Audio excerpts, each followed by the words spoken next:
Seconde partie, l'entrée dans le monde. 9e section.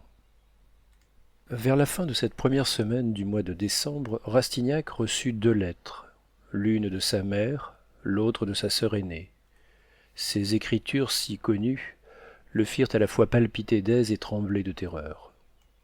Ces 2 frêles papiers contenaient un arrêt de vie ou de mort sur ses espérances. S'il concevait quelque terreur en se rappelant la détresse de ses parents, il avait trop bien éprouvé leur prédilection pour ne pas craindre d'avoir aspiré leur dernière goutte de sang. La lettre de sa mère était ainsi conçue. Mon cher enfant, je t'envoie ce que tu m'as demandé.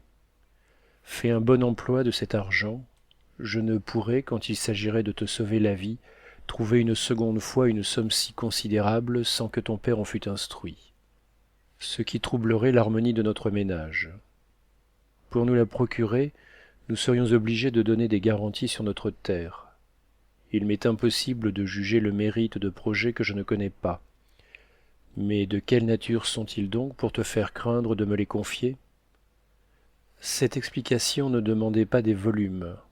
Il ne nous faut qu'un mot, à nous autres mères, et ce mot m'aurait évité les angoisses de l'incertitude. Je ne saurais te cacher l'impression douloureuse que ta lettre m'a causée. Mon cher fils, quel est donc le sentiment qui t'a contraint à jeter un tel effroi dans mon cœur? Tu as dû bien souffrir en m'écrivant, car j'ai bien souffert en te lisant. Dans quelle carrière t'engages-tu donc? Ta vie, ton bonheur serait attaché à paraître ce que tu n'es pas, à voir un monde où tu ne saurais aller sans faire des dépenses d'argent que tu ne peux soutenir, sans perdre un temps précieux pour tes études? Mon bon Eugène, croisant le cœur de ta mère, les voies tortueuses ne mènent à rien de grand. La patience et la résignation doivent être les vertus des jeunes gens qui sont dans ta position.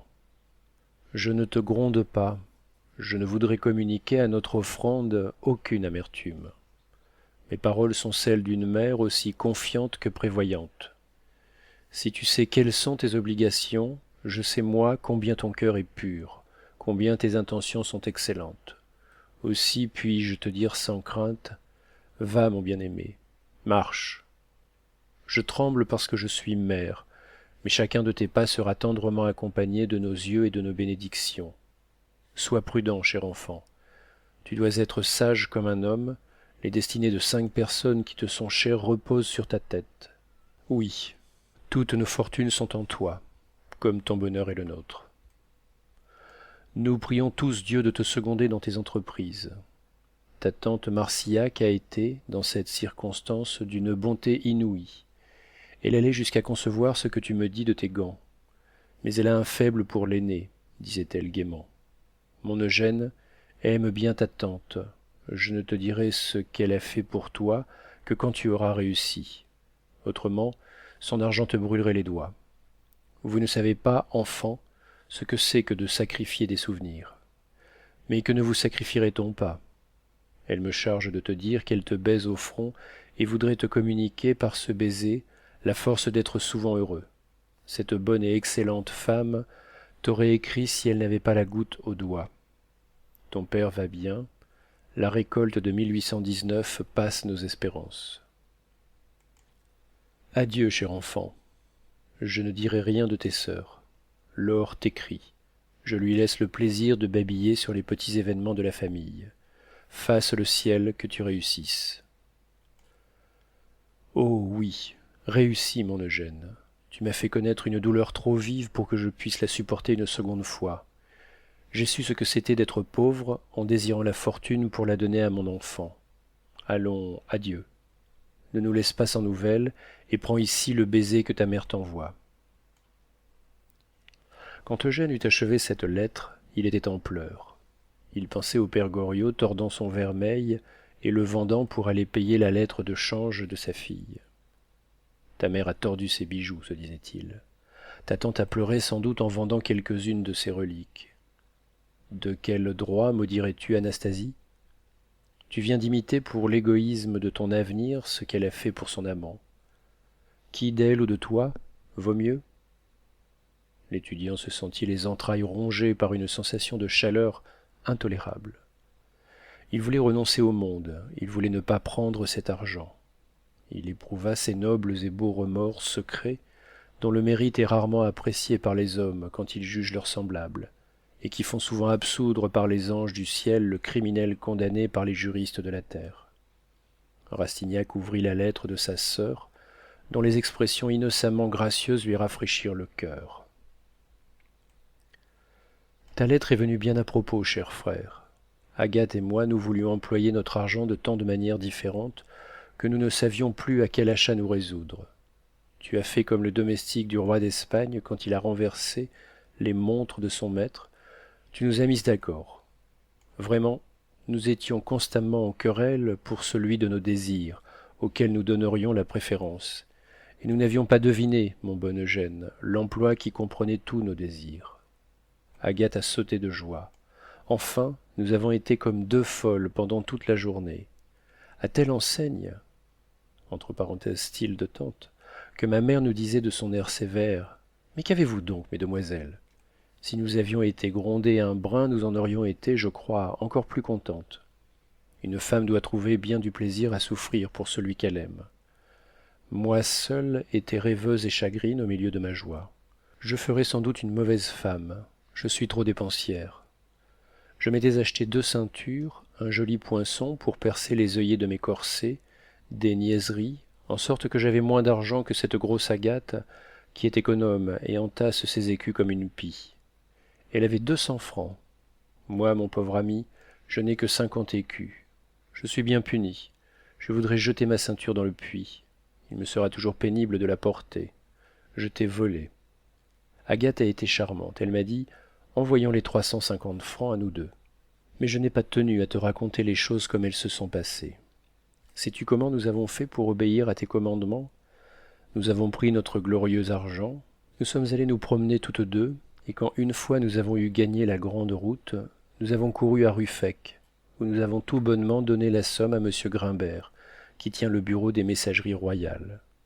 Nous étions légères comme des hirondelles en revenant. Est-ce que le bonheur nous allégerait? Me dit Agathe.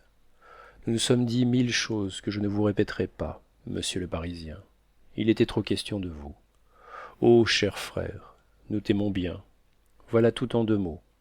Quant au secret, selon ma tante, de petites masques comme nous sont capables de tout, même de se taire.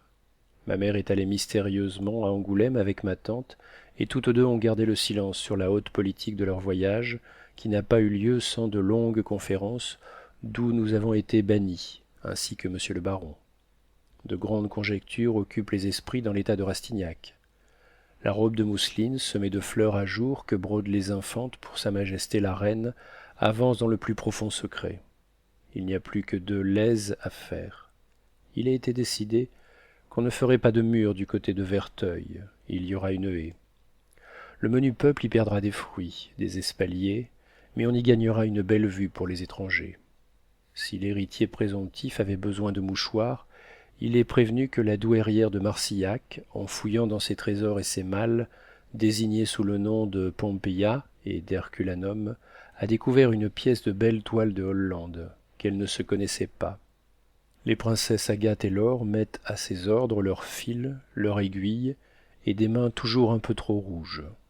Les 2 jeunes princes, dont Henri et dont Gabriel, ont conservé la funeste habitude de se gorger de raisonnés, de faire enrager leurs sœurs, de ne vouloir rien apprendre, de s'amuser à dénicher les oiseaux, de tapager et de couper, malgré les lois de l'État, des osiers pour se faire des badines. Le nonce du pape, vulgairement appelé monsieur le curé, menace de les excommunier s'ils continuent à laisser les saints canons de la grammaire pour les canons du sureau belliqueux. Adieu, cher frère. Jamais l'être n'a porté tant de vœux faits pour ton bonheur, ni tant d'amour satisfait. Tu auras donc bien des choses à nous dire quand tu viendras. Tu me diras tout à moi, je suis aîné. Ma tante nous a laissé soupçonner que tu avais des succès dans le monde. L'on parle d'une dame, et l'on se tait du reste. Avec nous, s'entend. Dis donc, Eugène, si tu voulais, nous pourrions nous passer de mouchoirs et nous te ferions des chemises. Réponds-moi vite à ce sujet. S'il te fallait promptement de belles chemises bien cousues, nous serions obligés de nous y mettre tout de suite. Et s'il y avait à Paris des façons que nous ne connussions pas, Tu nous enverrais un modèle, surtout pour les poignets. Adieu, adieu. Je t'embrasse au front du côté gauche, sur la tempe, qui m'appartient exclusivement. Je laisse l'autre feuillet pour Agathe, qui m'a promis de ne rien lire de ce que je te dis. Mais pour en être plus sûr, je resterai près d'elle pendant qu'elle t'écrira. Ta sœur qui t'aime. Laure de Rastignac.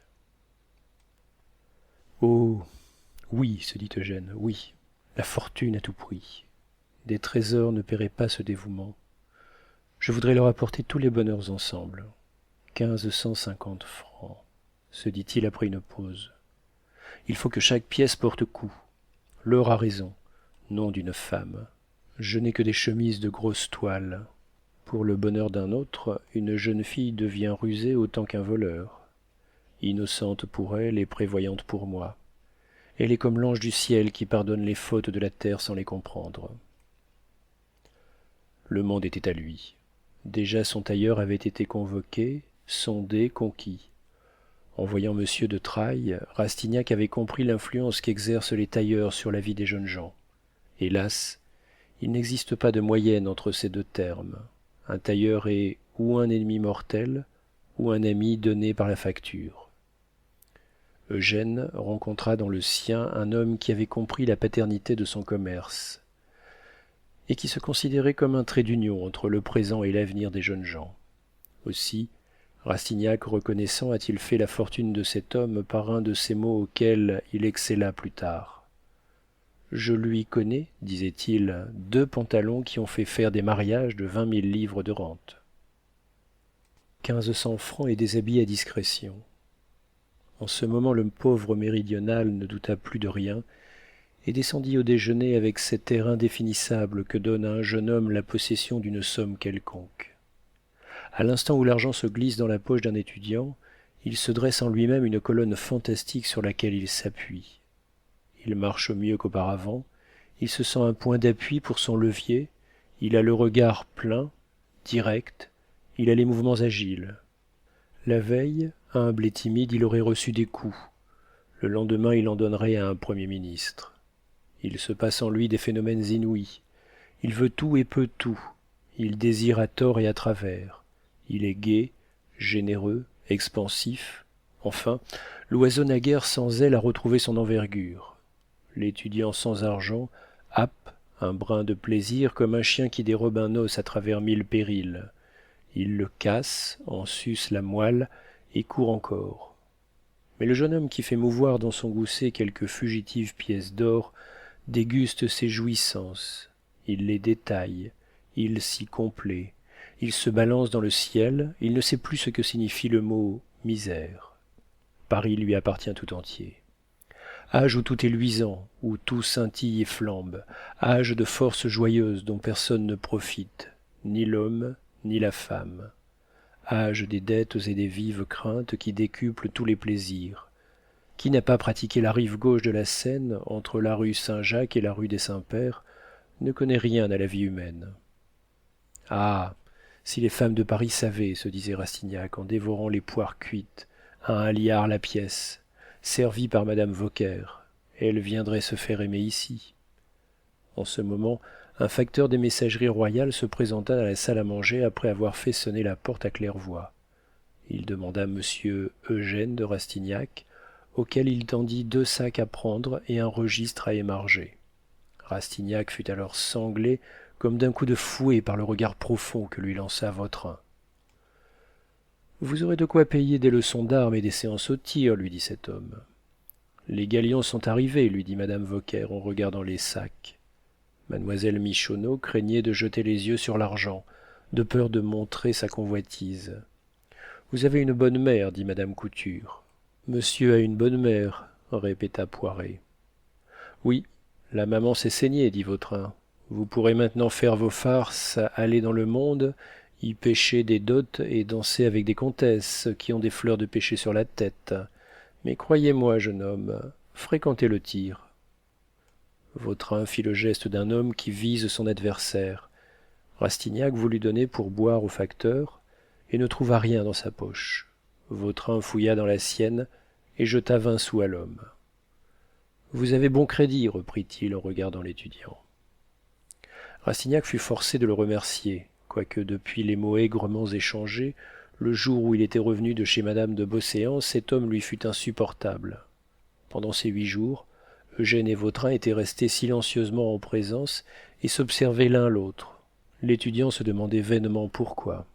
Sans doute les idées se projettent en raison directe de la force avec laquelle elles se conçoivent et vont frapper là où le cerveau les envoie, par une loi mathématique comparable à celle qui dirige les bombes au sortir du mortier.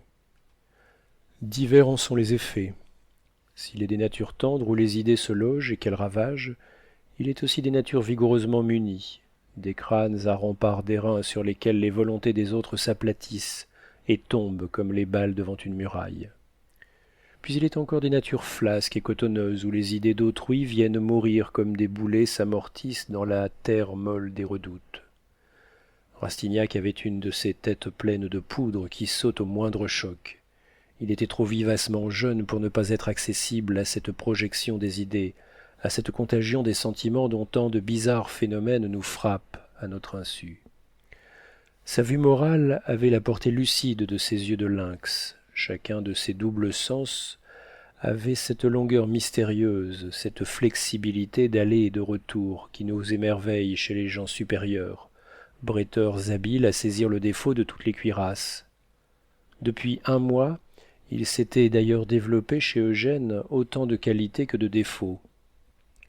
Ces défauts, le monde et l'accomplissement de ses croissants désirs les lui avaient demandés. Parmi ces qualités se trouvait cette vivacité méridionale qui fait marcher droit à la difficulté pour la résoudre et qui ne permet pas à un homme d'outre-Loire de rester dans une incertitude quelconque, qualité que les gens du Nord nomment un défaut. Pour eux, si ce fut l'origine de la fortune de Murat, ce fut aussi la cause de sa mort. Il faudrait conclure de là que quand un méridional sait unir la fourberie du Nord à l'audace d'outre-Loire, il est complet et reste roi de Suède. Rastignac ne pouvait donc pas demeurer longtemps sous le feu des batteries de Vautrin sans savoir si cet homme était son ami ou son ennemi. De moment en moment, il lui semblait que ce singulier personnage pénétrait ses passions et lisait dans son cœur, tandis que chez lui tout était si bien clos qu'il semblait avoir la profondeur immobile d'un sphinx qui sait, voit tout et ne dit rien. En se sentant le gousset plein, Eugène se mutina. Faites-moi le plaisir d'attendre, dit-il à Vautrin qui se levait pour sortir, après avoir savouré les dernières gorgées de son café. Pourquoi répondit le quadragénaire en mettant son chapeau à larges bords et prenant une canne en fer avec laquelle il faisait souvent des moulinets en homme qui n'aurait pas craint d'être assailli par 4 voleurs. Je vais vous rendre, reprit Rastignac, qui défit promptement un sac et compta 140 francs à madame Vauquer. Les bons comptes font les bons amis, dit-il à la veuve. Nous sommes quittes jusqu'à la Saint-Sylvestre. Changez-moi ces 100 sous. Les bons amis font les bons comptes, répéta Poiret en regardant Vautrin. Voici 20 sous, dit Rastignac, en tendant une pièce au sphinx en perruque. On dirait que vous avez peur de me devoir quelque chose, s'écria Vautrin, en plongeant un regard divinateur dans l'âme du jeune homme, auquel il jeta un de ces sourires goguenards et diogéniques, desquels Eugène avait été sur le point de se fâcher 100 fois. Mais oui, répondit l'étudiant qui tenait ses 2 sacs à la main et s'était levé pour monter chez lui. Vautrin sortait par la porte qui donnait dans le salon, et l'étudiant se disposait à s'en aller par celle qui menait sur le carré de l'escalier. Savez-vous, monsieur le marquis de Rastignacorama, que ce que vous me dites n'est pas exactement poli, dit alors Vautrin en fouettant la porte du salon et venant à l'étudiant qui le regarda froidement. Rastignac ferma la porte de la salle à manger en emmenant avec lui Vautrin au bas de l'escalier. Dans le carré qui séparait la salle à manger de la cuisine, où se trouvait une porte pleine donnant sur le jardin et surmontée d'un long carreau garni de barreaux en fer. Là, l'étudiant dit devant Sylvie qui déboucha de sa cuisine « Monsieur Vautrin, je ne suis pas marquis et je ne m'appelle pas Rastignacorama. »« Ils vont se battre, dit mademoiselle Michonneau d'un air indifférent. « Se battre ?» répéta Poiret. « Que non, répondit madame Vauquer en caressant sa pile d'écus. Mais les voilà qui vont sous les tilleuls, cria mademoiselle Victorine en se levant pour regarder dans le jardin. Ce pauvre jeune homme a pourtant raison. Remontons, ma chère petite, dit madame Couture. Ces affaires-là ne nous regardent pas. Quand madame Couture et Victorine se levèrent, elles rencontrèrent, à la porte, la grosse Sylvie qui leur barra le passage. Quoi qu'il n'y a donc, dit-elle. Monsieur Vautrin a dit à monsieur Eugène, expliquons-nous. Puis il l'a pris par le bras, et les voilà qui marchent dans nos artichauts. En ce moment, Vautrin parut. Maman Vauquer, dit-il en souriant, ne vous effrayez de rien. Je vais essayer mes pistolets sous les tilleuls. Oh, monsieur, dit Victorine, en joignant les mains, pourquoi voulez-vous tuer monsieur Eugène? Vautrin fit 2 pas en arrière et contempla Victorine. Autre histoire, s'écria-t-il d'une voix railleuse qui fit rougir la pauvre fille. Il est bien gentil, n'est-ce pas, ce jeune homme-là, reprit-il. Vous me donnez une idée. Je ferai votre bonheur à tous deux, ma belle enfant. Madame Couture avait pris sa pupille par le bras et l'avait entraînée en lui disant à l'oreille, mais Victorine, vous êtes inconcevable ce matin. Je ne veux pas qu'on tire des coups de pistolet chez moi, dit madame Vauquer. N'allez-vous pas effrayer tout le voisinage et amener la police à cette heure? Allons, du calme, maman Vauquer, répondit Vautrin. Là, tout beau, nous irons au tir. Il rejoignit Rastignac, qu'il prit familièrement par le bras. Quand je vous aurai prouvé qu'à 35 pas je mets 5 fois de suite ma balle dans un as de pique, lui dit-il, cela ne vous ôterait pas votre courage? Vous m'avez l'air d'être un peu rageur, et vous vous feriez tuer comme un imbécile. Vous reculez, dit Eugène. Ne m'échauffez pas la bile, répondit Vautrin. Il ne fait pas froid ce matin. Venez nous asseoir là-bas, dit-il en montrant les sièges peints en vert. Là, personne ne nous entendra. J'ai à causer avec vous. Vous êtes un bon petit jeune homme auquel je ne veux pas de mal. Je vous aime, foi de trompe, 1000 tonnerres. Foi de Vautrin. Pourquoi vous aimais-je? Je vous le dirai. En attendant, je vous connais comme si je vous avais fait, et vais vous le prouver. Mettez vos sacs là, reprit-il en lui montrant la table ronde. 10e section. Rastignac posa son argent sur la table et s'assit en proie à une curiosité que développa chez lui, au plus haut degré, le changement soudain opéré dans les manières de cet homme qui, après avoir parlé de le tuer, se posait comme son protecteur. Vous voudriez bien savoir qui je suis, ce que j'ai fait ou ce que je fais, reprit Vautrin. Vous êtes trop curieux, mon petit. Allons, du calme. Vous allez en entendre bien d'autres. J'ai eu des malheurs. Écoutez-moi d'abord. Vous me répondrez après. Voilà ma vie antérieure en 3 mots. Qui suis-je? Vautrin. Que fais-je? Ce qui me plaît. Passons. Voulez-vous connaître mon caractère? Je suis bon avec ceux qui me font du bien ou dont le cœur parle au mien. À cela tout est permis. Ils peuvent me donner des coups de pied dans les os des jambes sans que je leur dise « Prends garde ». Mais, nom d'une pipe, je suis méchant comme le diable avec ceux qui me tracassent ou qui ne me reviennent pas. Et il est bon de vous apprendre que je me soucie de tuer un homme comme de ça, dit-il en lançant un jet de salive. Seulement, je m'efforce de le tuer proprement, quand il le faut absolument. Je suis ce que vous appelez un artiste. J'ai lu les mémoires de Benvenuto Cellini, tels que vous me voyez, et en italien encore. J'ai appris de cet homme-là, qui était un fier luron, à imiter la providence qui nous tue à tort et à travers, et à aimer le beau partout où il se trouve. N'est-ce pas d'ailleurs une belle partie à jouer que d'être seul contre tous les hommes et d'avoir la chance? J'ai bien réfléchi à la constitution actuelle de votre désordre social. Mon petit, le duel est un jeu d'enfant, une sottise. Quand de 2 hommes vivants l'un doit disparaître, il faut être imbécile pour s'en remettre au hasard. Le duel? Croix ou pile, voilà. Je mets 5 balles de suite dans un as de pique en enfonçant chaque nouvelle balle sur l'autre, et à 35 pas encore. Quand on est doué de ce petit talent-là, l'on peut se croire sûr d'abattre son homme. Eh bien, j'ai tiré sur un homme à 20 pas. Je l'ai manqué. Le drôle n'avait jamais manié de sa vie un pistolet. Tenez, dit cet homme extraordinaire en défaisant son gilet et montrant sa poitrine velue comme le dos d'un ours, mais garnie d'un crin fauve qui causait une sorte de dégoût mêlé d'effroi. Ce blanc-bec m'a roussi le poil, ajouta-t-il en mettant le doigt de Rastignac sur un trou qu'il avait au sein. Mais dans ce temps-là, j'étais un enfant. J'avais votre âge, 21 ans. Je croyais encore à quelque chose, à l'amour d'une femme, un tas de bêtises dans lesquelles vous allez vous embarbouiller. Nous nous serions battus, pas vrai? Vous auriez pu me tuer. Supposez que je sois en terre, où seriez-vous? Il faudrait décamper, aller en Suisse, manger l'argent de papa, qui n'en a guère. Je vais vous éclairer, moi, la position dans laquelle vous êtes. Mais je vais le faire avec la supériorité d'un homme qui, après avoir examiné les choses d'ici-bas, a vu qu'il n'y avait que deux partis à prendre, ou une stupide obéissance, ou la révolte. Je n'obéis à rien, est-ce clair? Savez-vous ce qu'il vous faut, à vous, au train dont vous allez? 1 million, et promptement, sans quoi, avec notre petite tête, nous pourrions aller flâner dans les filets de Saint-Cloud, pour voir s'il y a un être suprême. Ce million, je vais vous le donner. Il fit une pause en regardant Eugène. Ah ah! Vous faites meilleure mine à votre petit papa Vautrin, en entendant ce mot-là. Vous êtes comme une jeune fille à qui l'on dit à ce soir, et qui se toilette en se pourléchant comme un chat qui boit du lait. À la bonne heure, allons donc, à nous deux. Voici votre compte, jeune homme.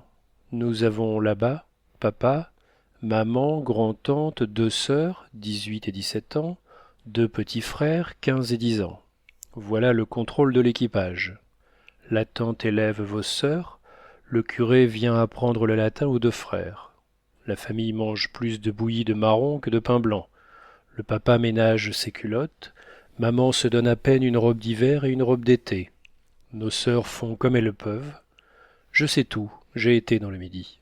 Les choses sont comme cela chez vous. Si l'on vous envoie 1200 francs par an et que votre terrine ne rapporte que 3000 francs. Nous avons une cuisinière et un domestique. Il faut garder le décorum, papa est baron. Quant à nous, nous avons de l'ambition. Nous avons les Beauséants pour alliés et nous allons à pied. Nous voulons la fortune et nous n'avons pas le sou. Nous mangeons les ratatouilles de maman Vauquer et nous aimons les beaux dîners du faubourg Saint-Germain. Nous couchons sur un grabat et nous voulons un hôtel. Je ne blâme pas vos vouloirs. Avoir de l'ambition, mon petit cœur, ce n'est pas donné à tout le monde. Demandez aux femmes quels hommes elles recherchent. Les ambitieux. Les ambitieux ont les reins plus forts, le sang plus riche en fer, le cœur plus chaud que ceux des autres hommes. Et la femme se trouve si heureuse et si belle aux heures où elle est forte, qu'elle préfère à tous les hommes celui dont la force est énorme, fût-elle en danger d'être brisée par lui. Je fais l'inventaire de vos désirs afin de vous poser la question. Cette question, la voici. Nous avons une faim de loup. Nos quenottes sont incisives. Comment nous y prendrons-nous pour approvisionner la marmite? Nous avons d'abord le code à manger. Ce n'est pas amusant, et ça n'apprend rien, mais il le faut. Soit. Nous nous faisons avocats pour devenir président d'une cour d'assises. Envoyer les pauvres diables qui valent mieux que nous avec TF sur l'épaule, afin de prouver aux riches qu'ils peuvent dormir tranquillement. Ce n'est pas drôle, et puis c'est long. D'abord, 2 années à droguer dans Paris, à regarder, sans y toucher, les nanans dont nous sommes friands. C'est fatigant de désirer toujours sans jamais se satisfaire. Si vous étiez pâle et de la nature des mollusques, vous n'auriez rien à craindre. Mais nous avons le sang fiévreux des lions et un appétit à faire 20 sottises par jour. Vous succomberez donc à ce supplice, le plus horrible que nous ayons aperçu dans l'enfer du bon Dieu. Admettons que vous soyez sage, que vous buviez du lait et que vous fassiez des élégies. Il faudra, généreux comme vous l'êtes, commencer après bien des ennuis et des privations à rendre un chien enragé, par devenir le substitut de quelque drôle, dans un trou de ville où le gouvernement vous jettera 1000 francs d'appointements, comme on jette une soupe à un dogue de boucher. Aboie après les voleurs, plaide pour le riche, fait guillotiner des gens de cœur. Bien obligé. Si vous n'avez pas de protection, vous pourrirez dans votre tribunal de province. Vers 30 ans, vous serez juge à 1200 francs par an, si vous n'avez pas encore jeté la robe aux orties. Quand vous aurez atteint la quarantaine, vous épouserez quelque fille de meunier, riche d'environ 6000 livres de rente. Merci.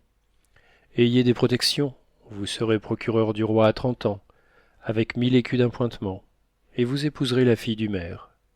Si vous faites quelques-unes de ces petites bassesses politiques, comme de lire sur un bulletin Villèle au lieu de Manuel, ça rime, ça met la conscience en repos. Vous serez à 40 ans procureur général et pourrez devenir député. Remarquez, mon cher enfant, que nous aurons fait des accrocs à notre petite conscience, que nous aurons eu 20 ans d'ennui, de misère secrète, et que nos sœurs auront coiffé Sainte-Catherine. J'ai l'honneur de vous faire observer de plus qu'il n'y a que 20 procureurs généraux en France, et que vous êtes 20 000 aspirants au grade, parmi lesquels il se rencontre des farceurs qui vendraient leur famille pour monter d'un cran. Si le métier vous dégoûte, voyons autre chose. Le baron de Rastignac veut-il être avocat? Oh, joli. Il faut pâtir pendant 10 ans, dépenser 1 000 francs par mois, avoir une bibliothèque, un cabinet, aller dans le monde, baiser la robe d'un avoué pour avoir des causes, balayer le palais avec sa langue. Si ce métier vous menait à bien, je ne dirais pas non. Mais trouvez-moi dans Paris 5 avocats qui, à 50 ans, gagnent plus de 50 000 francs par an. Bah, plutôt que de m'amoindrir ainsi l'âme, j'aimerais mieux me faire corsaire. D'ailleurs, où prendre des écus? Tout ça n'est pas gai. Nous avons une ressource dans la dot d'une femme. Voulez-vous vous marier? Ce sera vous mettre une pierre au cou. Puis, si vous vous mariez pour de l'argent, que deviennent nos sentiments d'honneur, notre noblesse? Autant commencer aujourd'hui votre révolte contre les conventions humaines. Ce ne serait rien que se coucher comme un serpent devant une femme, lécher les pieds de la mer, faire des bassesses à dégoûter une truie. Pouah! Si vous trouviez au moins le bonheur. Mais vous serez malheureux comme les pierres d'égout, avec une femme que vous aurez épousée ainsi. Vaut encore mieux guerroyer avec les hommes que de lutter avec sa femme. Voilà le carrefour de la vie, jeune homme. Choisissez. Vous avez déjà choisi. Vous êtes allé chez notre cousin de Beauséant et vous y avez flairé le luxe. Vous êtes allé chez madame de Restaud, la fille du père Goriot, et vous y avez flairé la parisienne. Ce jour-là, vous êtes revenu avec un mot sur votre front et que j'ai bien su lire. Parvenir. Parvenir à tout prix. Bravo, ai-je dit. Voilà un gaillard qui me va.